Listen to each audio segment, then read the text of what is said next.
This episode is Let's Talk About Abundance. Welcome to Let's Talk About Mental Health. I'm Jeremy Godwin. In this podcast, I look at one aspect of better mental health each week, and I share practical and straightforward advice that you can apply immediately to improve your well-being. Today, I'm talking about abundance and better mental health. So, get comfortable and let's talk about mental health. Hello and welcome to episode 111, and thanks so much for joining me. This week I'm talking about abundance, and I'll be covering what abundance is and what it isn't, why understanding abundance better matters, and how to identify and create more abundance in your life to improve your mental health. So, let's talk. So, there is no doubt in my mind that there are surely some of you sitting there scratching your heads at the moment, thinking, he talks about mental health all the time, and now we're getting an episode about abundance? What's going on? And fair point, but as I hope you'll discover by the end of this episode, your mental health and the concept of abundance are actually very closely related. And besides that, it's about time that somebody had a conversation about the true meaning of abundance, rather than this cosmic cash machine nonsense that it's been turned into almost everywhere you look. As I mentioned back in episode 107 about stuff, I am no minimalist, and since this goes out on December the 26th, which is when all the Boxing Day sales start in Australia, you can bet that I'm probably online right now ordering myself something for the house or just for myself. But I do believe in finding balance in all things as much as possible, and so that's why I'm talking about this subject today. Back in episode 103, Let's Talk About Calm, I made a comment about how a lot of the topics I select for this show, which by the way are mostly chosen several months in advance, have a tendency of being quite relevant in my personal life when it comes time to actually write and record them. And so I made a joke that I should write an episode about abundance to see what the universe decides to throw my way. Well, I ended up deciding to take that idea a bit more seriously, and since this is the final episode for 2021, it seemed like the perfect time to talk about the subject of abundance. And by the way, keep an eye out in my weekly newsletter to see if and how this translates into my own personal abundance of any kind. You can sign up for free at letstalkaboutmentalhealth.com.au/subscribe, and there's a link in the episode description. In all seriousness though, it felt like a good topic to talk about, since abundance is a term that gets thrown around a lot, and I think it has become almost a byword for money. Money is a necessary part of life.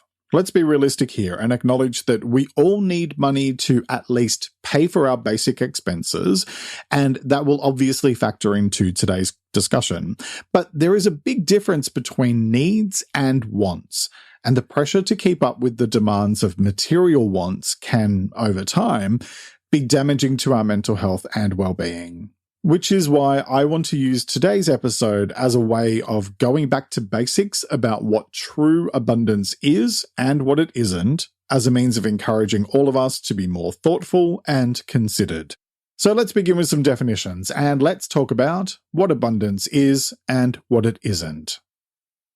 Like I said before, the term abundance has become a byword for wealth and affluence. But in fact, in its simplest form, it actually describes having a plentiful supply of something. You'll hear the phrase an abundance of wildlife used, for example, to describe a nature reserve. Or you may hear gardeners talking about having an abundant growing season. And side note, I'm hopeful that by the time this comes out, I'm able to say that about my tomatoes, which turn out to be far trickier to grow than what I first thought. Continuing on from that point, abundance is about being comfortable. In other words, not wanting for anything. So, having what you need.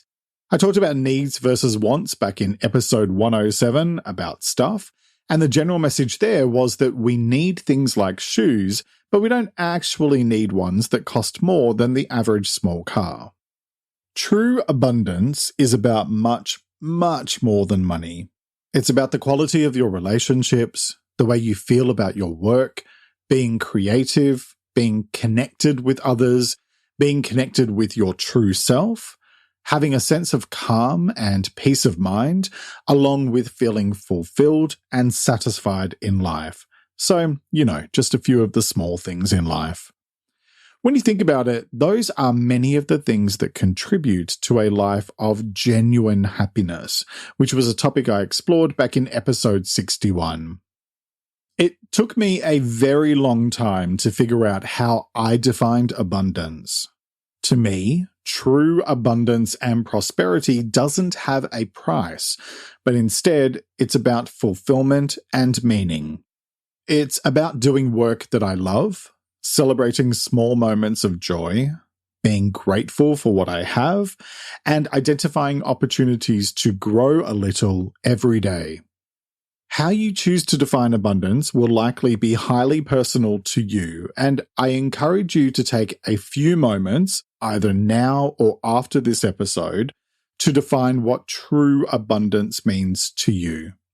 And with all of that in mind, now let's talk about why understanding abundance better matters. And I promise that this entire conversation about abundance is not just another excuse for me to point out that chasing after stuff or trying to keep up with everyone else is a major source of mental health issues, although to be fair, it definitely is a huge cause. But instead, it's about encouraging you to stop and think about what equating abundance with money does to you. When we buy into the belief that we have to have money and spend money to be happy, we tie ourselves into a harmful belief system. The idea that you should just earn more to be happier can lead to some short-term increases in your sense of happiness, but as you adjust to the new situation, it is inevitable that you will begin to wonder what next. And that's where we begin to feel less and less satisfied with our lives and more inclined towards restlessness and self-destructive behaviors. Let me share a quote from an article in Psychology Today that talks about why your mindset towards abundance matters. The quote is, "The common perception of abundance is about more, and more. The reality is that this line of thinking complicates our ability to acknowledge the abundance around us. When we focus on acquiring money, buying the next best thing, or keeping up with the Joneses, we're preventing ourselves from seeing all the simple goodness that exists. By doing this, the river of opportunities dams up, blocking happiness, peace, and success from flowing into our world. Learning to decelerate our lives creates the head and heart space needed to focus on the abundance of the present." And you'll find the link for that article in the transcript. Here's my point with all of this. I want an abundant life, but that means I want true abundance. I want a life that is full of the things that actually matter to me. Joy, love, simplicity, personal growth, and opportunities. A life where I am able to make the most of each moment and where I'm able to find meaning and purpose in what I choose to do with my time. For me, there's no dollar figure on that. I simply want to be in a position where I don't have to worry about how to pay for things that need to be paid for. Because I tried the other way of living, where I worked and worked with a focus on climbing the career ladder and, by extension, growing my salary year on year, and it just made me miserable. That doesn't mean that type of career will make you miserable, because for some people it's a good fit and they're able to do it without losing themselves to the money side of it. But for me, it just set off all of my worst attributes, and I don't want to be that person. For me, true abundance is about being able to look myself in the eye each time I go to the mirror and be both proud of how far I've come and excited for the growth ahead of me. And the thing about having an abundant life is that it doesn't just magically happen because you rub a statue's foot or make a wish on a shooting star. Like all things, it requires time, effort, and perseverance to make it happen, as well as a healthy dose of self-belief. You can have, be, and do anything you want. It's just that it's up to you to create it for yourself. How do you do that? Well, let's get into the how-to part of this episode and let's talk about how to identify and create more abundance in your life to improve your mental health. So let's start with define abundance for yourself. Be clear on what it is and, more importantly, what it isn't for you. And this involves thinking through everything I've been talking about and weighing up your options in terms of the type of life you want to live. If you want to live in a way that is focused on how much money you have, that's your choice, and I'm not going to tell you what to do. But I do encourage you to be fully aware that means your life will then be defined by your bank balance. And so that will have a flow-on effect in terms of the choices you will have to make to support that. George Michael said it best in his song Freedom 90 when he sang, "Everybody's got to sell. The question is, though, how much are you willing to pay?" Only you can decide that for yourself. A big part of this involves working through the notion of what a meaningful life looks and feels like to you, and that's something I covered in episode 58, so check that out for more on the subject. Okay, so my next point is decide on what choices you will and will not make to support your version of abundance. And this is a continuation of my last point. And basically what I'm saying here is that once you're clear on what abundance is to you, then it's time to decide on what you will and will not focus on. For example, I've reached a point in my life where I value my time over most other things, and that has meant that I've now stopped taking on new clients for the foreseeable future, and I'm working to slowly reduce my one-on-one client work, as naturally happens when coaching and counseling people. I went through a period where I was saying yes to everyone who expressed an interest in working with me, and all that did was make me utterly exhausted, which meant that what little time I did have free was spent feeling too tired to do anything, so I was just heading towards burnout. Now, I'm choosing to focus on finding the right balance between the work I do and having time to rest, relax, and recharge. It takes time, and it's definitely not easy, but that certainly doesn't mean it's not worth doing, because it really is. And that leads to my next point. Keep things as simple as possible. We human beings love to overcomplicate things. But the simpler things are, the more satisfying they tend to be, or at least the less complicated they are. For example, we've just gone through a process of cutting out any unnecessary expenses, which is tough. Now there are about 478 different streaming services out there, and we did that so that we can prioritize saving for some renovations to make our home more livable. The simple fact for us is that our home is our priority, because we're very much homebodies. So that means looking at how to streamline things in other areas, like having honest conversations with relatives about the fact that we're no longer doing Christmas presents, although I think most, if not all, were secretly relieved because it's an expensive exercise. You need to figure out what simplicity means to you, of course, but my general rule of thumb in life is the less complicated things are, the less complicated things are. I talked about simplicity back in episode 63 if you'd like to explore the topic in more detail. Okay, next, choose to create the future you want. And this was the subject of episode 100, so I'll just touch on it briefly here, but my main message is about considering how you can incorporate more of the things that make your life feel satisfying and joyful. Simplicity, like I just said, fun, friendship, love, creativity, opportunities, energy, and most importantly, time. Especially time to be able to spend doing whatever you wish, which is priceless. One way to do that is with my next point, celebrate moments of joy.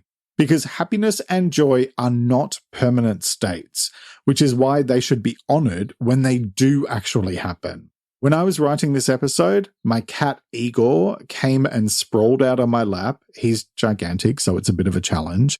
And then he went to sleep with his head resting on my leg like a pillow and a look of such contentment on his face. He's a very affectionate cat. That to me was pure joy. It lasted about half an hour before the circulation in my legs was cutting off thanks to the weight of a giant cat, so I had to move him, but I still have that little moment of joy in my heart and in my phone because I took about 8 photos of him. Yes, I'm one of those pet parents. So, be proactive about looking for and celebrating those wonderful little moments of your own daily life as a means of embracing the abundance already in your world. I talked about joy in episode 93 and happiness in episode 61, so check those out to explore the subjects in more detail. Next, cultivate calm and positivity. And these are suggestions I make a lot. In fact, I covered calm in episode 103 and positivity in episode 90. And the reason why I bring these up so often is that I have found calm and positivity to be 2 of the most effective ways to manage my own anxiety over the years. To paraphrase something I said earlier, the less drama in our lives, the less drama in our lives. When we focus on finding balance, which I covered in episode 49, it allows us to be more grounded and more in tune with the present, so we can experience greater joy in the here and now. And speaking of the present, my next piece of advice is be present. And that means just simply spending a few minutes each day to be completely and fully connected with the present moment, rather than ruminating over the past or worrying about the future. Sit, shut off all distractions, gently breathe, and connect with the moment. Be aware of your body and your breath, and be aware of the environment around you. And notice the many different ways that abundance shows up in your life. I talked about being present in episode 83, if you'd like a more detailed guide on the subject, and I do recommend it because it's one of the biggest things you can do to manage your well-being. One simple way to be more present and to see the abundance already in your life is with my next point: focus on gratitude daily. And no surprises that I mentioned this one because I bring it up most episodes. And here's why. According to Harvard Health, which I'll link to in the transcript, gratitude is strongly and consistently associated with greater happiness. Gratitude helps people feel more positive emotions, relish good experiences, improve their health, deal with adversity, and build strong relationships. So, I'm sharing that quote because daily gratitude practice is a really simple, effective, and scientifically proven way to acknowledge all of the abundance already in your life. And not only does it take just a few minutes, it's also free, which is my favorite price to pay for anything. I covered gratitude in episode 46 if you'd like more advice on the subject.